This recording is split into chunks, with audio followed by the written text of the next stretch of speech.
The fluorescent lights hummed at 2 a.m. like a swarm of insects trapped in plastic. Margaret Walsh sat at the nurse's station of Sacred Heart Hospital in Houston, her hands moving with mechanical precision as she organized the patient charts into color-coded stacks. Blue for cardiac. Red for trauma. Green for the routine admissions that filled the night shift with the kind of monotony that let her think. 3 months she'd been here. 3 months of invisibility, which was exactly the point. Her scrubs were navy, wrinkled at the cuffs from a 12-hour shift that had started at 7 p.m. The hospital smelled like antiseptic and floor wax, that particular chemical blend that seemed to live in the walls of every emergency room in America. She'd smelled worse. Much worse. In San Jin, the smell had been copper and diesel exhaust and something else that didn't have a name, something that crawled into your lungs and stayed there for years.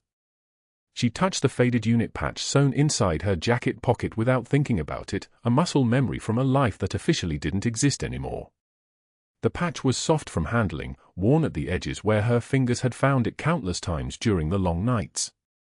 Her left leg ached in a way that had nothing to do with standing for 12 hours. The limp was barely visible now, just a slight favoring of the right side when she was tired. Nobody at Sacred Heart had asked about it. Nobody asked about anything. That was fine. That was the arrangement. The billing system on her computer screen glowed pale blue in the darkness of the station.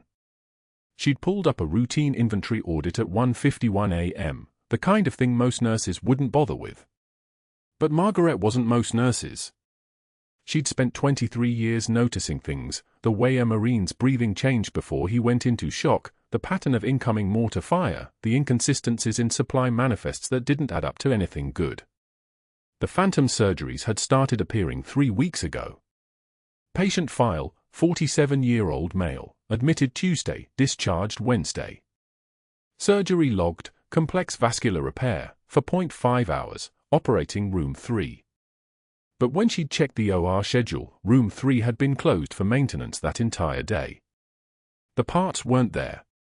The surgeon hadn't documented pre-op notes. The anesthesia log showed 0 time.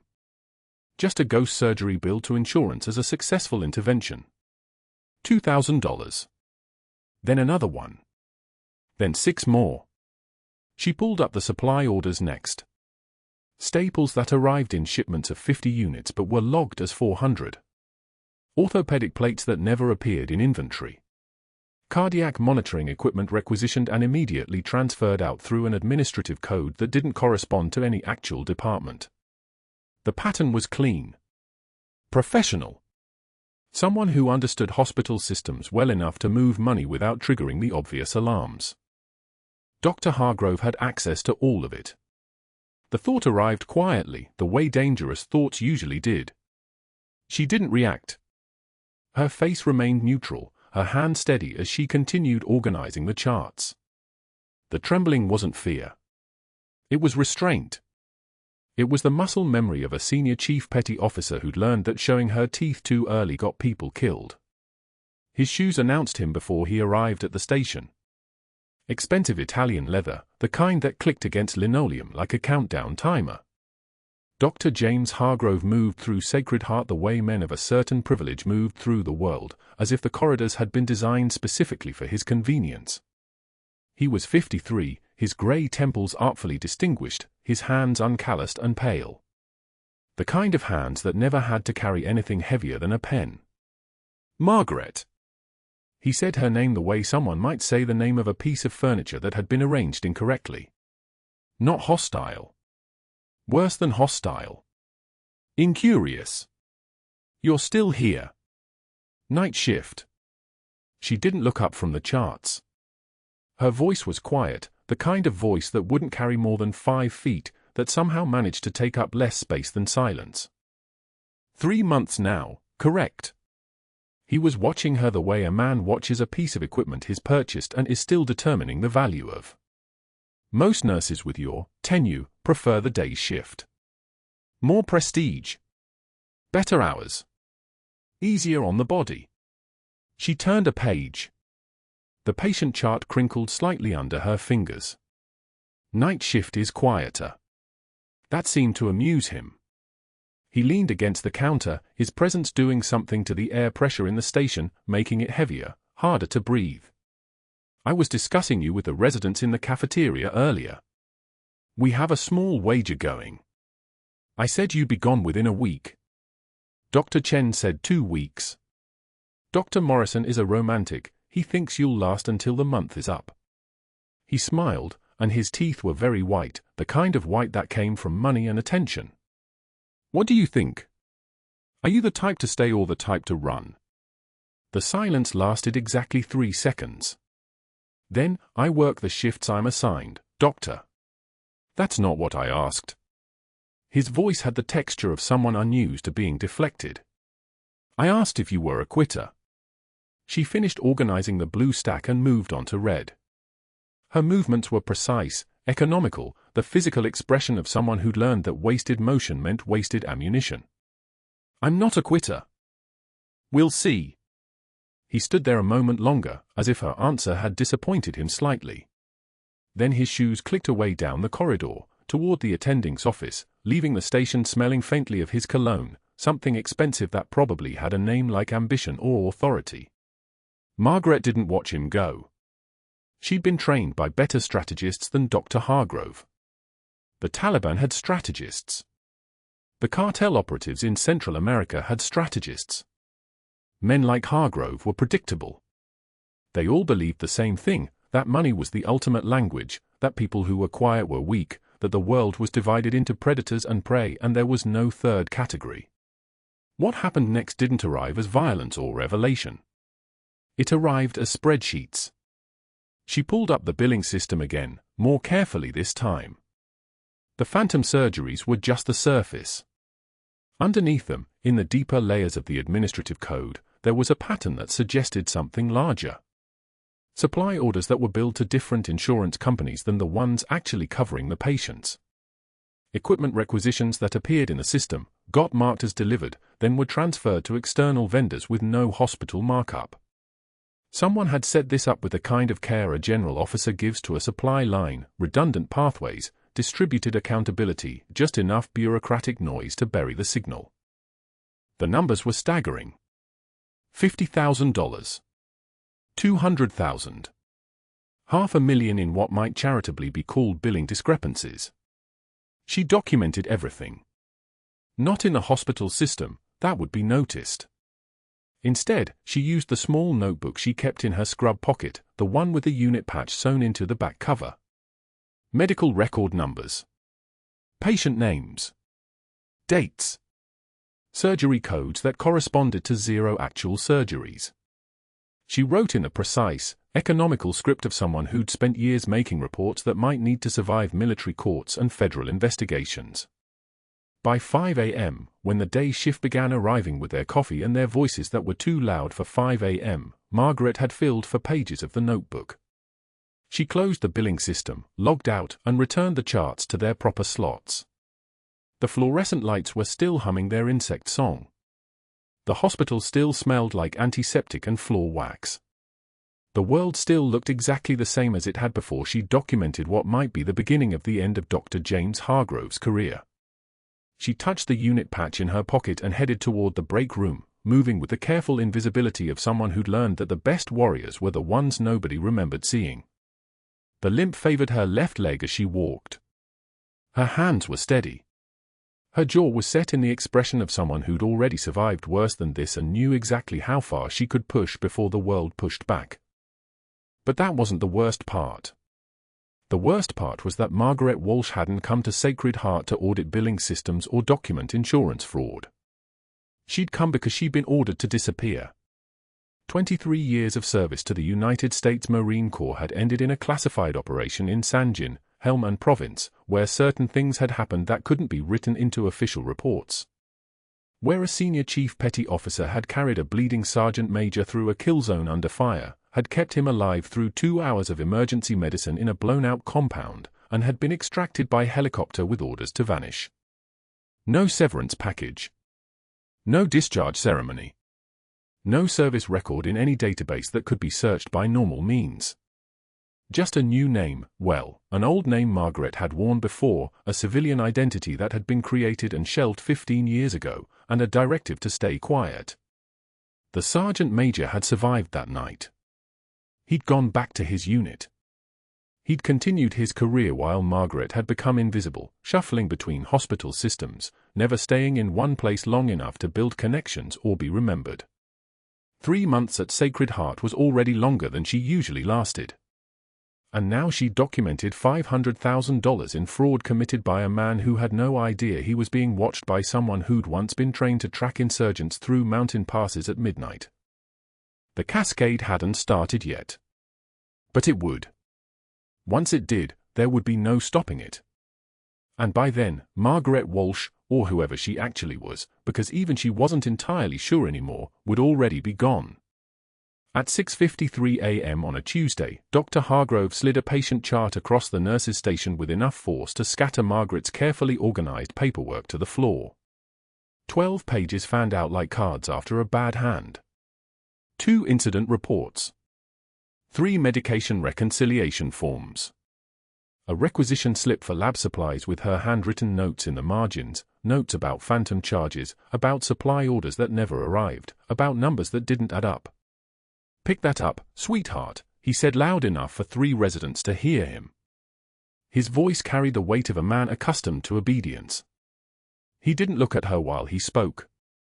He was already walking away, his shoulders set with the casual certainty of someone who had never experienced consequences. Margaret took one measured breath. The kind of breath that comes from muscle memory, from a decade of holding fire under worse pressure than this. She knelt without hesitation, her movements fluid and economical, and began collecting the scattered pages. Her hands were steady. Her jaw was set, but her face remained composed, the practiced blankness of someone who had learned long ago that showing pain was a luxury she couldn't afford. A single tear slipped down her cheek. Just one. She wiped it away with the back of her hand before standing, and when she raised her eyes to meet his, there was no tremor in her gaze. No apology. No flinch. Just a woman holding her own paperwork, meeting a man's contempt with the kind of calm that comes from having already survived the worst the world could offer.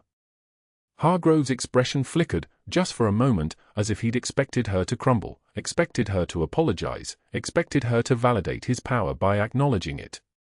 Instead, she organized the pages into a neat stack, straightened her shoulders, and returned to her work. The residents exchanged uncomfortable glances. One of them looked down at his own hands, as if seeing them for the first time. 2 days later, in the physician's lounge at 11:34 a.m., Margaret overheard Hargrove placing a bet with an anesthesiologist named Pierce.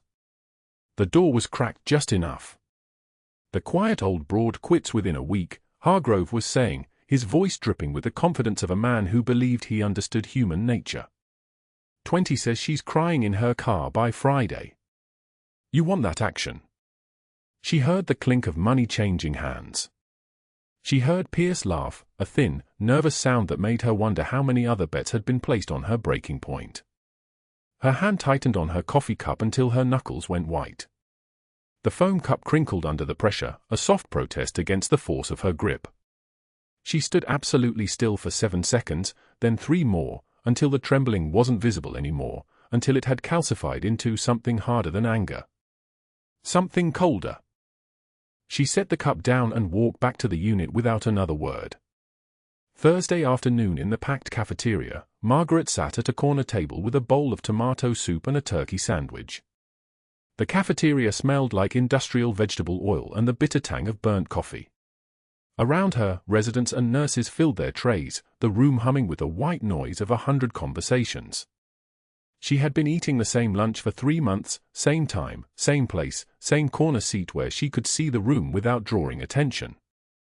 Hargrove walked past her table at 12:17 p.m.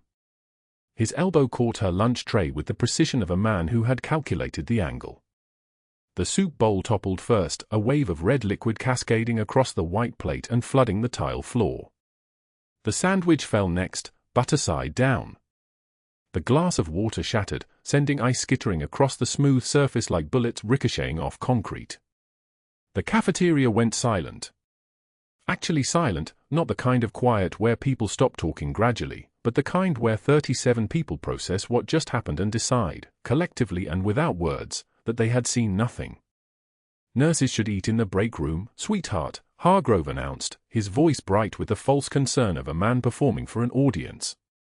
You're making the real medical professionals uncomfortable. Margaret could feel the weight of their stares. 24 staff members watching to see what she would do. Waiting to see if the quiet old nurse would cry. If she would raise her voice. If she would finally break the way Hargrove had bet she would. She knelt and began cleaning the mess with paper napkins, her movements methodical and unhurried. She scooped the soup-soaked bread into a paper towel. She gathered the shattered glass with a napkin, careful not to cut her hands. The ice melted on the tile in small pools. The fluorescent lights overhead buzzed their constant, indifferent hum. When she stood, she looked directly at Hargrove. Not through him. Not past him. At him. I'm certain you'll want to reconsider that approach, Doctor, she said in a voice like winter frost, thin and crystalline and sharp enough to cut. No emotion. No accusation. Just a statement of fact delivered with the kind of authority that made him take a half-step backward. The family at the next table had stopped eating. The resident standing by the beverage station was holding his coffee in a suspended grip, mid-reach. Hargrove's jaw tightened. His eyes narrowed. For just a moment, something flickered behind his expression, a recognition, perhaps, that she was not going to perform the role he had written for her. She was not going to validate his power by visibly breaking under it. Don't be insolent, he said, his voice dropping to something colder. A threat now, not an insult. She didn't respond. She walked to the garbage bin, disposed of the mess, and left the cafeteria with her head level and her hands steady. Behind her, she heard the ambient noise of the room resume, conversations restarting, the clatter of trays, the mechanical release of tension. But something had changed. The residents were looking at each other differently. The nurses were exchanging glances that carried the weight of a shared recognition. The quiet old nurse was not going to be broken. Thursday morning, in front of a patient's family, Hargrove made his move. He had been waiting for exactly the kind of moment that was about to arrive, the kind of moment that would allow him to consolidate his power while the witnesses were in place. Margaret had questioned his dosage order for a post-op patient, 300 milligrams of a medication when the standing protocol called for 200. The chart said 300. The label said 300. But Margaret had worked night shift in intensive care units for 23 years, and 23 years of experience told her that the dose was wrong. She had pulled the pharmacy's standard protocol, confirmed the error, and quietly corrected the order before administration. Hargrove discovered the change at 8:42 a.m. rounds, in front of the patient's wife and teenage daughter and elderly mother. This is what happens when we hire people who couldn't cut it in real careers, he announced, his voice carrying across the hallway with calculated precision. He was looking at the chart but speaking for an audience. Nurses playing doctor. Making decisions that should be made by actual physicians. It's dangerous and it's unacceptable. The patient's wife's face went pale. She was already frightened. Her husband had nearly died 36 hours earlier. Now she was hearing that his care was being managed by someone incompetent. The mother clutched her purse. The daughter looked between Hargrove and Margaret with a quick, assessing gaze of someone trying to understand who had just been insulted. Margaret absorbed it with one measured breath. She didn't flush. She didn't apologize. She didn't attempt to defend herself or explain or minimize what had happened. The patient received the correct dosage, she said flatly. Her voice was steady. Her hands were at her sides. Her posture had shifted, imperceptibly to most, catastrophically obvious to anyone trained to read body language. The submissive nurse was gone. In her place was something harder. Something that made the air pressure in the hallway seem to change. Hargrove opened his mouth to respond, but something in her face stopped him. Not her expression, she had given nothing away. But something in the absolute stillness of her, the precision of her stance, the way her eyes held his without flinching. The family stared. The daughter actually stepped sideways, as if aligning herself with Margaret rather than with the doctor. The mother's grip on her purse loosened slightly. Hargrove's jaw worked, but no words came. He turned and walked away, his pace slightly faster than was professional. Saturday arrived like a door opening to a corridor Margaret couldn't see down. She clocked in at 6:27 p.m. and signed into the night shift. The unit was quiet, the kind of quiet that precedes a storm. 3 emergency admissions were incoming from a mass casualty incident at an intersection 2 miles north. The charge nurse was already coordinating bed assignments, already pulling supplies, already making the 1,000 small calculations that meant the difference between a coordinated response and chaos. At 1:22 a.m., paramedics wheeled in Sergeant Major William Chen, United States Marine Corps. Age 47. Unconscious. Motor vehicle accident with multiple trauma indicators. Massive bleeding from a femoral artery laceration. BP 82/51 and dropping. Margaret was assigned as his nurse. She had her full lines in before he was fully on the stretcher, 14-gauge angiocath in each arm, pushing fluids, running blood work, attaching him to the monitors.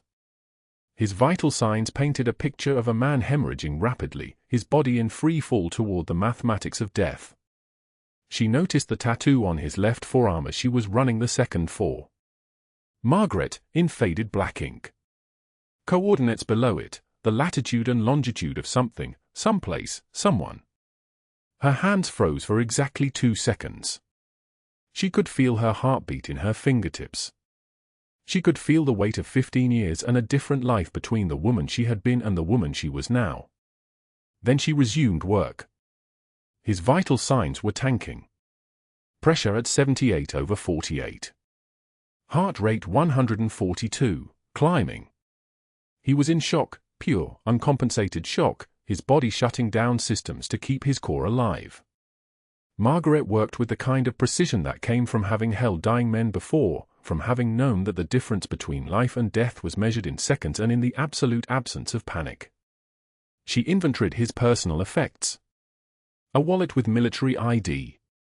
A watch that had stopped at 12:04 a.m., the moment of impact. And inside his jacket lining, a faded unit patch. 3rd Battalion, 5th Marines. Dark Horse. The colors had bled together, the emblem worn soft by years of being carried next to a heart. Margaret's hand stilled on the fabric. She had an identical patch in her locker, sewn into the interior of a jacket she hadn't worn in 15 years. She had coordinates on her body in the same ink as his. She had been in that unit.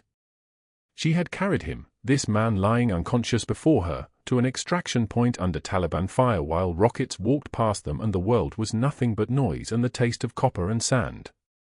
She finished the inventory and documented his belongings in the system. Her hands were steady. Her clinical assessment remained perfect. No one watching her would have seen anything but a professional nurse providing emergency care to a critical patient. But the room had changed. The entire geometry of the night had shifted. Whatever this was, whatever was waking up inside her after 15 years of sleep, it had started the moment she saw the ink on his arm. Dr. Hargrove reviewed Chen's chart at 1:53 a.m. He read the vital signs. He read the injury pattern.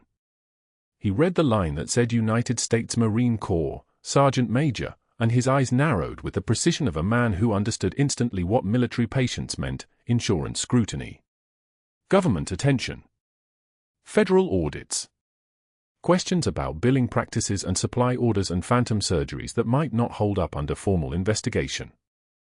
At 1:55 a.m., he made 3 phone calls from his office.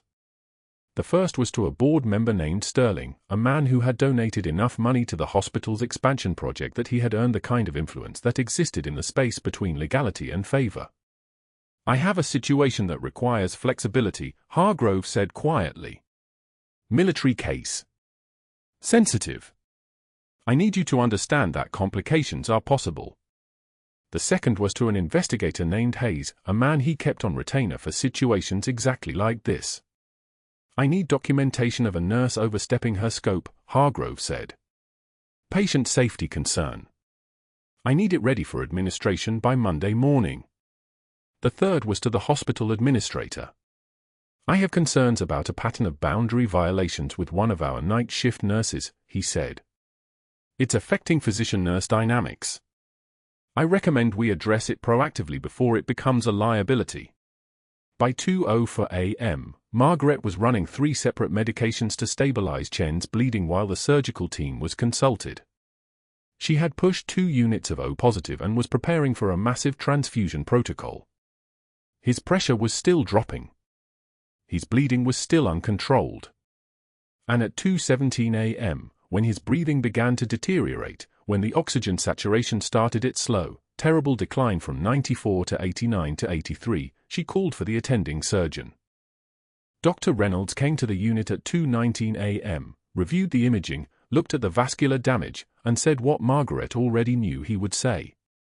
This is too complex. Too much risk. I'm not touching this without backup. Margaret paged 2 more surgeons. Both refused. At 2:23 a.m., Sergeant Major William Chen's oxygen saturation hit 76% and his blood pressure was 64/31. The room was beginning to hum with the kind of tension that precedes either a save or a death, and Margaret stood at his bedside with her hand steady and her mind calculating the mathematics of impossible choices. The oxygen saturation dropped another point. 75%. Then 74. Margaret didn't move, but her eyes tracked the monitor with the precision of someone who had read these numbers in combat conditions, where the mathematics of blood and air meant the difference between a soldier walking back to base and a flag-folded ceremony. The attending, a resident named Collins, early 30s, competent on routine cases, was now backing toward the door with both hands raised slightly, as if the patient's deterioration might be contagious. His voice had the hollow quality of someone rehearsing a prepared speech. We need to wait for the cardiothoracic team. They're on their way from Memorial. Should be here within 40 minutes. 40 minutes. Margaret looked at Chen's chest, at the way it was rising asymmetrically, the left side barely moving at all. She could hear it now, not with her ears, but with the part of her that had assessed wounded Marines in the dust of Helmand Province, the part that knew the sound of air where it didn't belong. His blood pressure was 64/31. His heart rate had climbed to 148, the rhythm desperate and irregular. The ventilator was pushing air into his lungs, but the air had nowhere to go. Pressure was building in his chest cavity. Tension pneumothorax. In 5 minutes, maybe less, his heart would stop compensating. In 5 minutes, Chen would die in this bed while everyone waited for a surgeon who was still 13 minutes away in traffic. Collins was still talking. Something about protocol. Something about liability. Margaret turned to face him, and whatever he saw in her expression made him stop mid-sentence. Her voice, when she spoke, didn't rise. It didn't need to. The second intercostal space, midclavicular line. You have a 14-gauge angiocath in the crash cart. That's not, we're supposed to wait for. For what? For him to arrest. Margaret was already moving, her hands reaching for the prep kit, for the antiseptic, for the sterile field. If you won't do it, document that I'm acting under emergency protocol. Right now. Write it down so you're protected. Collins didn't write anything down. He just stood there, terrified of liability, terrified of overstepping, and Margaret understood that fear because she had seen it before in junior officers who froze when the shooting started. Fear was a choice. Competence was a choice too. She didn't ask permission again. The skin over Chen's second rib was cool beneath her fingers, and she found the space by feel, one space down from the clavicle, midline between her fingers. The antiseptic went on in a swift circle.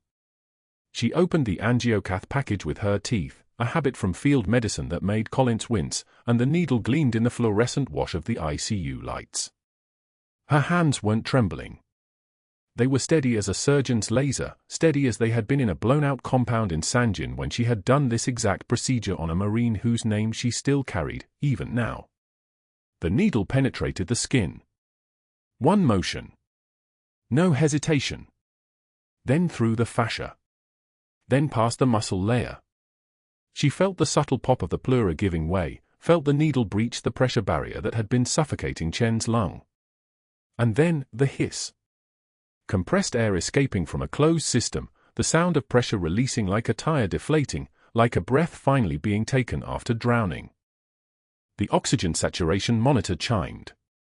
76. 78. 81. Margaret secured the catheter with tape, and the hiss continued for another 10 seconds as the trapped air evacuated from Chen's chest cavity.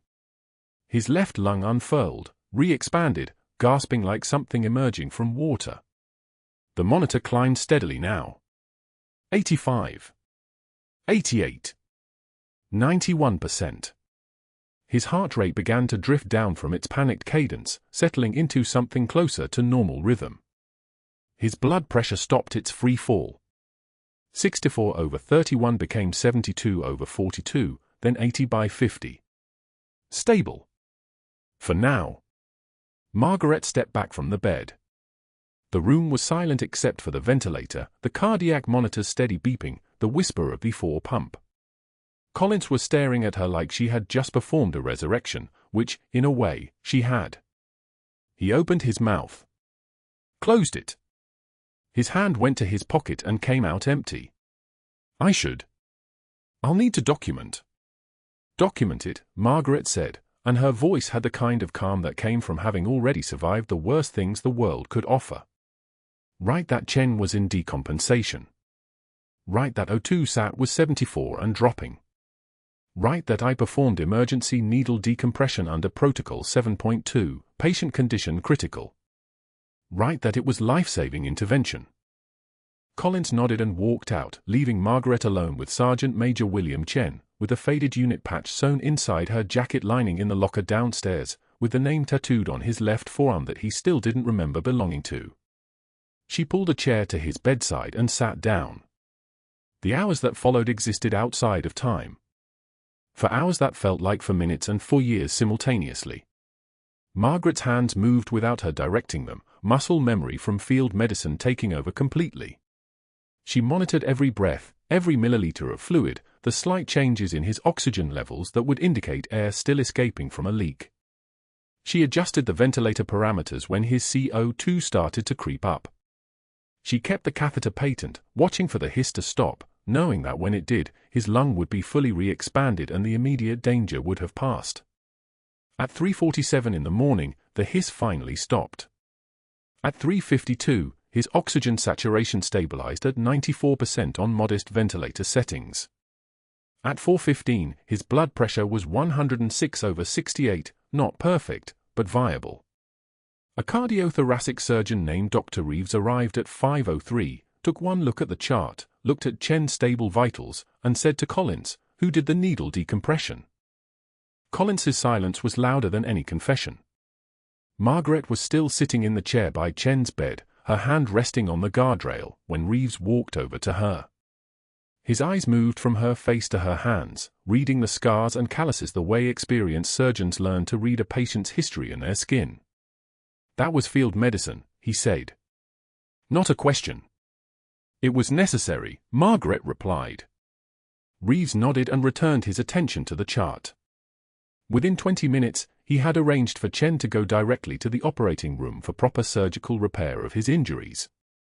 As the transport team wheeled the bed toward the door, Margaret stood and stepped back, giving them space. Chen's eyes were still closed, the morphine keeping him in a place where he wouldn't wake up terrified and confused. The left forearm with her name tattooed in faded ink passed by her, so close she could have reached out and touched it. She didn't. Instead, she returned to the monitoring station and began the charting that would change everything. Each entry was precise. Each notation documented exactly what she had observed, exactly when she had acted, exactly why. There was no emotion in the words. There was no explanation. There was only the clinical record of what happened between 2200 hours and 0600 hours, Saturday morning. By 0615, Dr. Hargrove arrived for morning rounds, his coffee still steaming, his expression the carefully arranged mask of a man who had slept well. He moved through the unit with the assured stride of someone accustomed to deference, nodding at nurses, glancing at charts. Then he came to Chen's bed and found it empty. He checked the board. Transferred to OR at 0537 for emergency vascular repair. His eyes narrowed. He picked up Chen's chart from the rack and began reading. His jaw tightened as he scanned the nursing notes. He read Margaret's entry twice. Then he pulled out his phone and stepped into the hallway where his voice wouldn't carry into patient rooms. The first call went to his board member contact, someone named Ashford who owed him favors from a land deal 5 years prior. I need immediate action on a liability issue. A nurse performed a procedure beyond her scope. Patient's okay, but the documentation creates exposure. She needs to be removed before anyone starts asking questions. The second call went to the investigator he kept retrained for situations exactly like this, a man who had no name in Hargrove's phone because certain arrangements existed in the margins of paper trails. I need you to fabricate a disciplinary record. Nothing major. Documentation of prior complaints about scope of practice. Make it look like she's been warned before. Make it look inevitable. Neither caller asked him to repeat himself. Both said, "It's done," and Hargrove returned to the unit with his expression already rearranged into something approximating innocence. He made brief rounds. He complimented Collins on his diligence. He made no mention of the empty bed where Sergeant Major Chen had been, the man who had Margaret's name on his arm and no memory of how it got there. By Sunday afternoon, the hospital was busy enough that Hargrove's movements could happen in the margins. A file transferred from personnel to his office. A phone call made to the director of nursing about a concerning pattern. A Monday morning meeting scheduled with Margaret, the patient safety officer, and someone from administration. Monday came, and with it, the machinery of institutional power grinding into motion. At 0745 hours, Margaret was called to the administrative office on the 4th floor. She didn't take the stairs. She took the elevator, and she was still in her scrubs from the night shift, still carrying the weight of 4 hours without sleep, still holding the image of Chen's oxygen saturation climbing from 74 to 91%. The patient safety officer was a woman named Catherine Voss who had worked at Sacred Heart for 6 years and had never once questioned a doctor. The administrator was a man named Richard Brennan who cared far more about liability than about patients. Hargrove was there too, his expression a study in concern. Margaret's badge was placed on the table in front of her like an exhibit in a trial. Her termination letter was signed and dated before she walked through the door. "Miss Walsh," Voss began, "we have received multiple complaints about your conduct. Documentation suggests a pattern of scope of practice violations. The incident with the intubated patient on Saturday night appears to be a culmination of increasingly reckless behavior." Margaret said nothing. "You performed an invasive procedure without physician authorization. You endangered the patient. You exposed this hospital to catastrophic liability." Brennan slid the paperwork across the table. "You're suspended effective immediately, pending investigation. We'll be reviewing your employment history. It's possible this will result in termination." Still nothing. Hargrove leaned forward slightly. "You should understand, Margaret, that nursing boards take these things very seriously. If this goes to the board, your license could be in jeopardy. Some places won't hire you after something like this. You need to think about your future." Margaret looked at him then, and Hargrove saw something in her eyes that made him slightly uncomfortable, though he couldn't have articulated what. She reached out and took the badge from the table. She looked at it, the photo taken 3 months ago, the name printed clearly beneath her face, and she turned it over in her hands as if memorizing the weight of it. "You have no idea who you're standing next to," she said quietly. Then she stood, placed the badge on the table, and walked out of the office without another word, leaving behind the fluorescent hum of air conditioning, the smell of industrial carpet cleaner, and 3 people who had just begun a process none of them understood. Dawn broke over Houston, gray and indifferent, the kind of morning that promised nothing. Dr. Hargrove entered the ICU at 6:08 a.m. with a tablet in one hand and coffee in the other, his Italian loafers clicking against linoleum that smelled of bleach and something else, copper underneath. He moved toward Sergeant Major Chen's bed with the casual confidence of a man who owned the space simply by existing in it. The chart hung at the foot of the bed like evidence at a crime scene. Hargrove read 3 lines and stopped. His jaw tightened. He kept reading. The coffee cup lowered. His fingers traced the entry Margaret had written at 2:14 a.m., needle decompression, second intercostal space, midclavicular line, patient response immediate, O2 saturation improved 68 to 91% in 4 minutes, vital stabilized, attending notified. No attending signature. Just her initials, M.W. Hargrove's eyes moved from the chart to Chen's chest, to the small bandage covering the needle site, to the cardiac monitor showing strong, steady rhythm, the rhythm of a man who was alive because someone had broken protocol in the middle of the night. He didn't touch anything. He just stood there, very still, and his expression shifted from confusion to something colder. Recognition. Hargrove turned and walked directly to the nurse's station where Margaret was charting the morning vitals. She felt him before she saw him, the way you feel air pressure change before a storm hits. When she looked up, his face was composed but his eyes were calculating, already 3 moves ahead of where they stood. "My office," he said. "Not a request." "After shift." Margaret nodded once and returned to her charting, her hand steady on the keyboard, each keystroke measured and deliberate. By 8:15 a.m., Hargrove had made his first call. Margaret heard about it 2 hours later when the nursing supervisor pulled her aside in the break room. "The board chair," the supervisor said quietly, voice tight with discomfort. Hargrove called him. Said there was a compliance issue. Margaret poured coffee that she didn't drink and said nothing. The second call went to the hospital administrator, Dr. Patricia Levin, who called a meeting with the compliance officer at 10:36 a.m. The third call was to someone Margaret never learned the name of, a man Hargrove kept on retainer, a fixer who specialized in making problems go away. She learned about the third call on Monday morning when she arrived for her shift and found security waiting at her locker.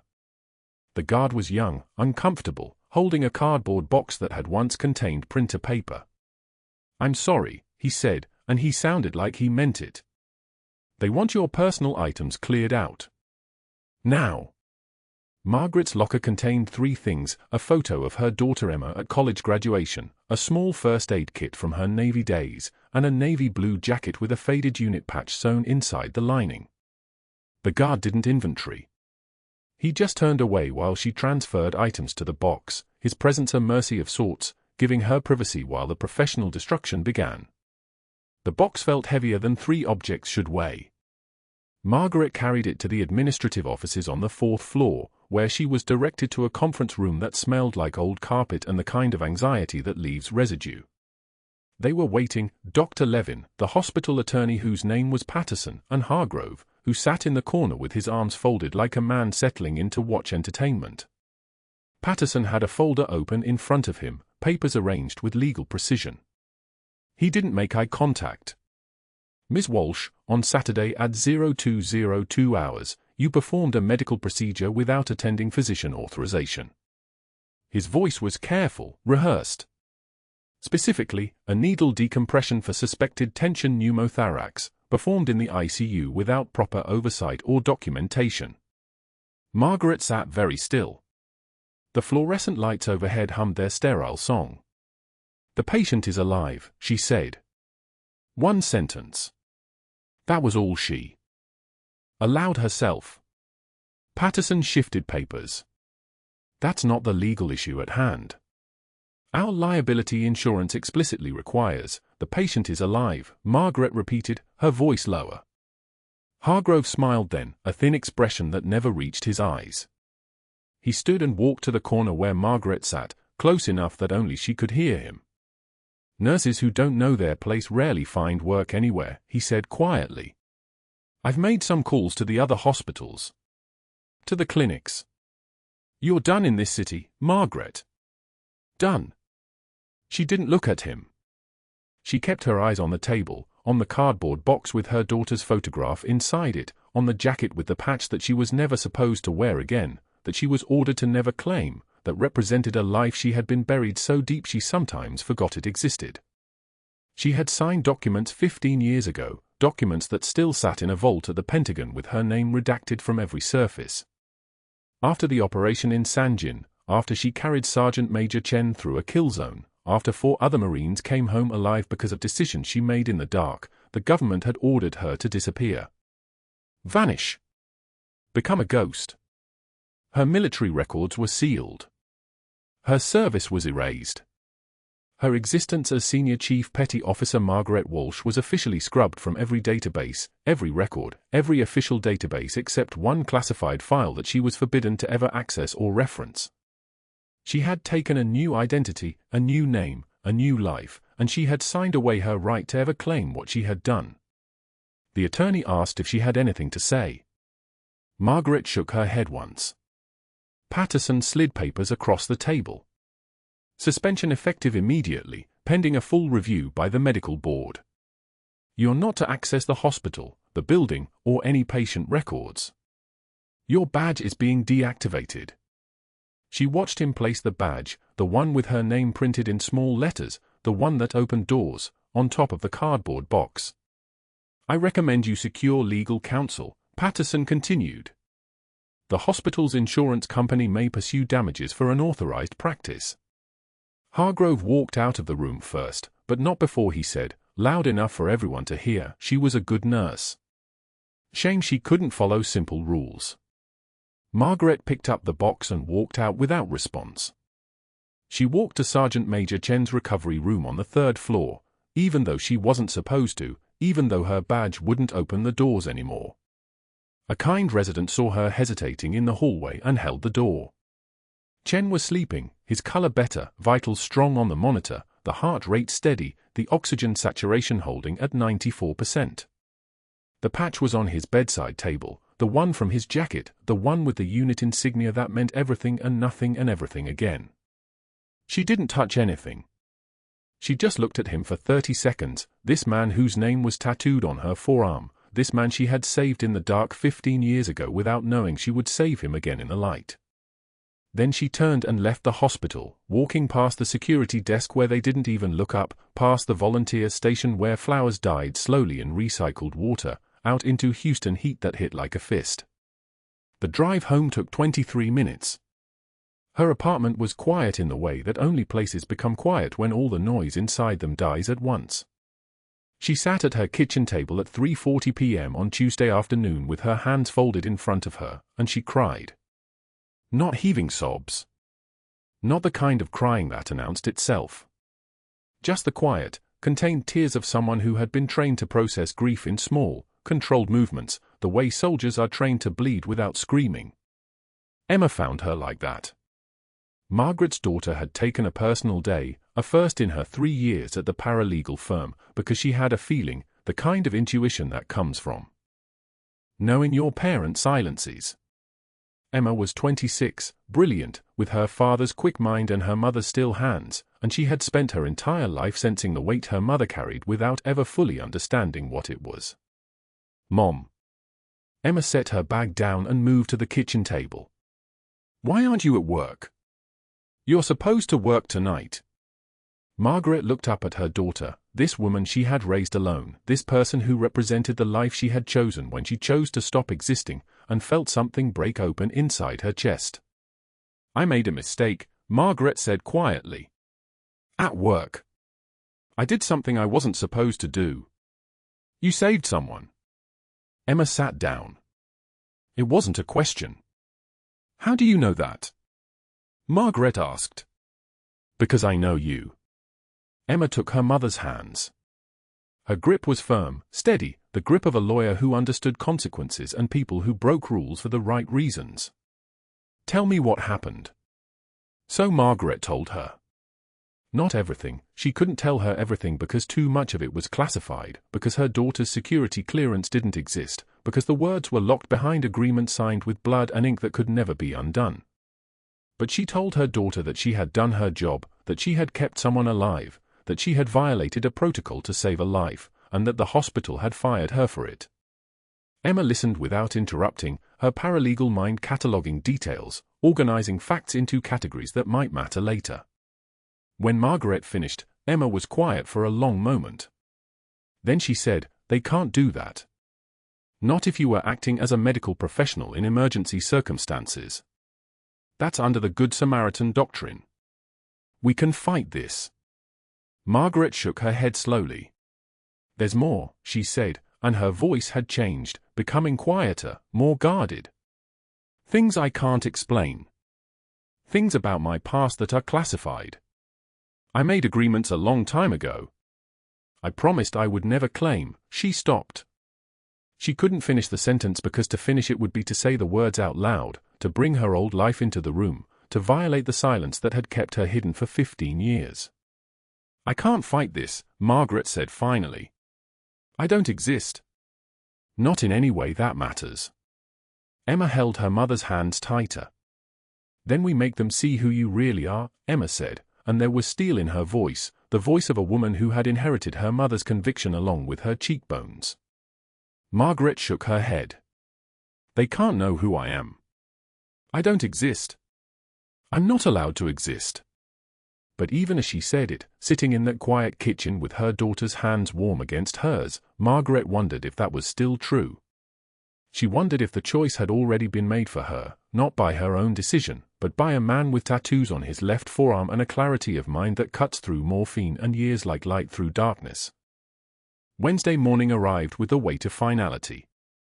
Margaret and Emma sat in the hospital conference room at Sacred Heart, morning light cutting through the windows in rigid lines.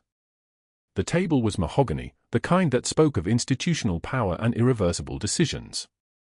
Hargrove sat across from them with the hospital's director of compliance and a human resources representative whose name Margaret had already forgotten. Nobody was looking at her. That was the point. The HR representative slid a termination letter across the table, her movements practiced and careful.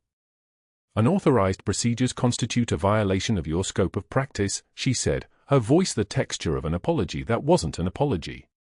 "The hospital's legal counsel advises that your immediate separation protects both parties from further liability." Emma leaned forward.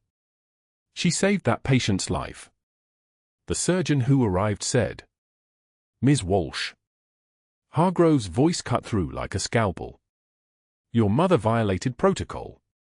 She understood the consequences when she accepted employment here." He adjusted his cufflinks, the kind of small gesture men make when they're already planning the next humiliation. "The board has voted unanimously. This is not a negotiation." Margaret's hands rested on the table, steady as surgical steel. 3 months of small cruelties had led to this moment, but her face remained composed, her breathing even. She had survived worse than boardrooms and men with power. She had survived deserts that tried to kill her, compounds that exploded around her, decisions that cost lives. This was just noise. And then her phone buzzed. Not her personal phone.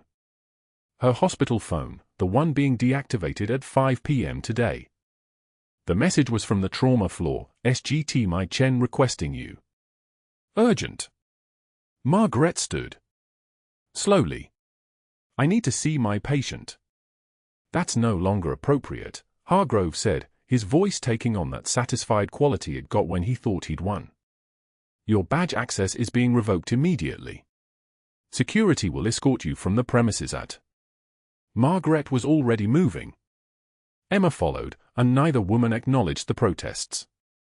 They took the stairwell instead of the elevator, faster, cleaner, no witnesses. The smell of antiseptic grew stronger as they climbed, that familiar blend of hope and suffering that Margaret had walked through for 18 years. The fluorescent lights buzzed overhead with their endless hum of institutional indifference, but Margaret's pulse remained steady. The trauma ICU on the 3rd floor still smelled of sterile fields and the faint metallic tang of blood beneath the bleach. Margaret pushed through the double doors like a woman walking into her own future, and there he was in Bay 3, Sergeant Major James Chen, his eyes tracking the doorframe as if he'd been waiting for something without knowing what. When his gaze found Margaret's face, his hand moved. Slow. Deliberate. The way hands move when they're remembering something older than words. "Valkyrie," he whispered. The room went absolutely still. Emma, standing beside her mother, spoke softly but with the clarity of someone who'd finally understood everything. "My mother is a senior chief petty officer." The visiting nurse, an older woman named Patricia who'd worked Sacred Heart's ICU for 14 years, looked up from her charting. Her hands began to tremble. The pages she'd been holding, the one she was supposed to file in Chen's chart, suddenly meant something different. She reached for the fax that had come through at 0843 that morning, the one with Pentagon watermarks and signatures from offices that technically didn't exist. Her hand shook as she began to read it aloud, her voice small. "Senior Chief Petty Officer Margaret Rose Walsh. Classified Service Record. Authorized Top Secret Clearance. Decorations." She paused, as if the words themselves might burn her. 2 bronze stars. The first medal hung in the silence like a weight. Emma squeezed her mother's hand. Patricia continued, her voice steadier now. "Silver star." Another pause. The room absorbed it. Navy Cross. That last medal carried the gravity of decisions made in seconds, lives saved when seconds were the only currency that mattered. Margaret stood in that ICU bay wearing scrubs that had been scheduled for deactivation, her hospital badge still clipped to her chest despite the paperwork that said it shouldn't be, and she didn't blink. The doors opened. A man in dress blue uniform walked through, Lieutenant Commander York, SEAL Team 3, the kind of presence that made the air pressure change when he entered a room.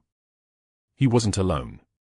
Behind him came Agent Ramirez and her partner from the FBI's Houston field office, both carrying folders that looked heavier than their paperweight suggested.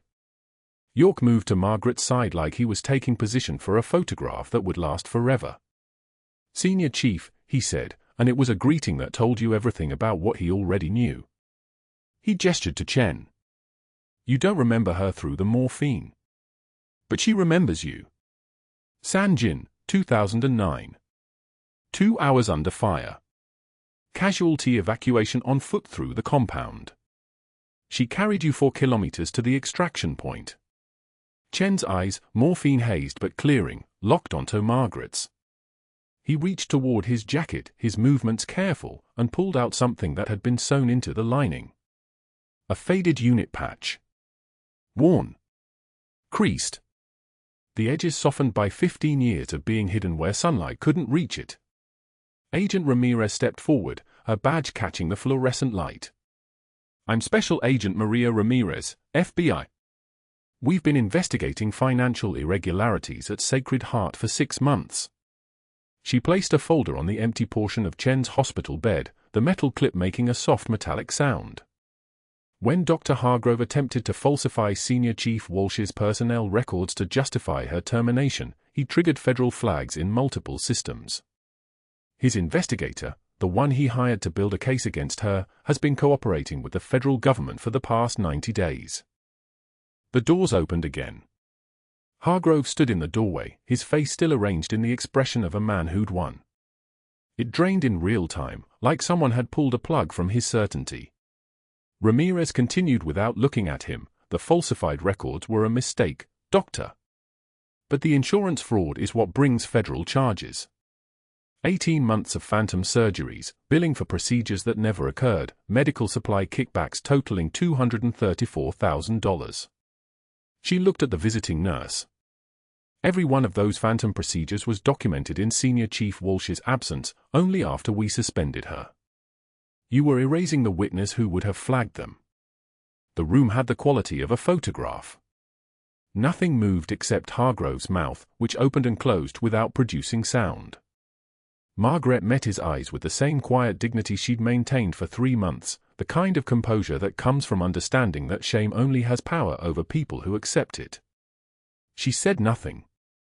Saying nothing was a form of authority he'd never understand. Agent Ramirez's partner produced handcuffs. York placed the unit patch carefully in Margaret's hands, and when their fingers touched, it was a passing of something that went deeper than history. The walk to the elevator seemed to take hours. Hargrove was escorted by 2 federal agents, his hands behind his back, the metal of the handcuffs catching light like a mirror of his former certainty. They passed the nurse's station where Margaret had knelt to pick up scattered papers 3 months ago. Every nurse she'd worked beside was watching now. They passed the cafeteria where he'd knocked her lunch tray to the floor. They walked through the ER entrance where news cameras had already set up, because a SEAL team leader in dress uniform doesn't appear at a Houston hospital without word spreading like electricity. The perp walk was captured on 17 different camera angles. It would be news by noon. By evening, Sacred Heart's entire network would be explaining how one man's arrogance had cost him everything. Margaret stood in the trauma ICU with the faded unit patch in her hands. It was soft now, worn by hands that had carried it through years that tried to erase her. Chen reached up and pointed to her chest, where her hospital badge still hung. The patch needed to go on her scrubs. It needed to be visible. It needed to stop being hidden. Emma watched her mother pin the patch into place. No one said anything. Some moments don't require words. The room held silence the way it holds breath, and in that silence, Margaret Walsh was no longer the quiet nurse who picked up scattered papers. She was no longer the woman who accepted humiliation with measured breaths and single devastating sentences. She was Senior Chief Petty Officer Walsh, and she was home. If you ever doubted the power of quiet people, remember this: sometimes the ones who say nothing are the ones holding everything together. Subscribe for more stories of hidden heroes who walk among us, and leave a comment telling us what you would have done if you discovered your coworker was a decorated military officer. Like this video and share it with someone who needs to know that true strength often wears scrubs and carries the weight of secrets that save lives.